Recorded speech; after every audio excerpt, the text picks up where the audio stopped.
Hello guys, আসসালামু আলাইকুম। সবাই কেমন আছেন?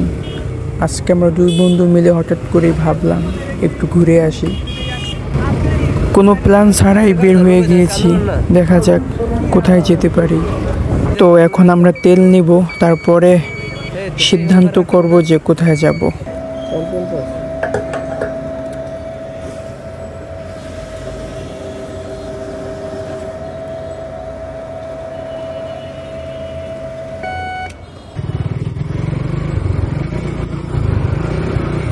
তো তেল নিতে নিতেই ভাবলাম যে পদ্মা সেতু থেকে ঘুরে আসি। বন্ধুকে বললাম চলো পদ্মা থেকে ঘুরে আসি।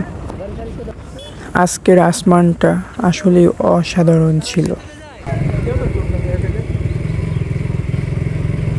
চলে আসলাম আমাদের শরীয়তপুরের অন্যতম কোটাপাড়া ব্রিজ, যে ব্রিজে একটা বাস উঠলে পাশ দিয়ে আর কিচ্ছু যাইতে পারে না, এমন বেহাল অবস্থা। মেইন রাস্তায় জ্যাম থাকায় আমরা গ্রামের মধ্য দিয়ে ঢুকে গেলাম। অবশেষে সন্ধ্যা নামতে নামতে আমরা পদ্মা সেতুর কাছে পৌঁছে গেলাম।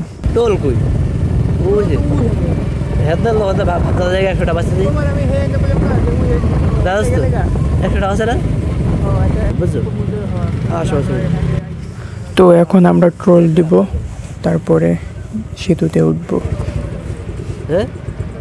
আমরা এখন এসে পড়েছি শরীয়তপুর পদ্মা সেতু, না ঢাকা পদ্মা সেতু, না বাংলাদেশ পদ্মা সেতু। তো আপনারা সবাই সাথে থাকুন, দেখতে থাকুন। আমরা এখন ঢাকা চলে যাবো বন্ধুকে নিয়ে, আসার বন্ধুকে নিয়ে, ঠিক আছে? আমার গাড়ি এখন রানিং আছে 34। তো আপনারা এখানে 80 সর্বোচ্চ স্পিড টানতে গেছে।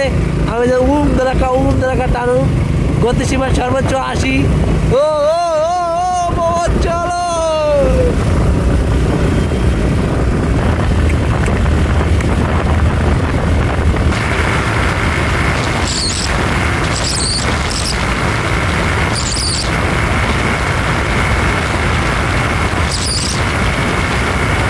তো পদ্মা সেতু পার করে আমরা যাব হিলসা প্রজেক্টে, যেটা আমাদের আগের পুরাতন লঞ্চ ঘাটের আশেপাশে রয়েছে।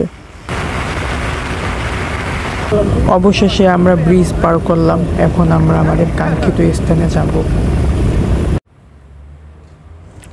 হিলসা প্রজেক্টে যাওয়ার সময় সড়কের ডান সাইডে দেখতে পেলাম লিফ লাঞ্চ নামক এই রেস্টুরেন্টটি, যেটা খুবই সুন্দর, সবুজ শ্যামল দিয়ে ঘেরাও করা। আমরা এখানে কিছু সময় পার করে আবারও হিলসা প্রজেক্টের দিকে রওনা করছি।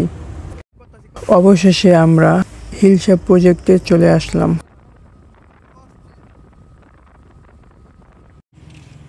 এটাই হচ্ছে সেই কাঙ্ক্ষিত হিলসা প্রজেক্ট।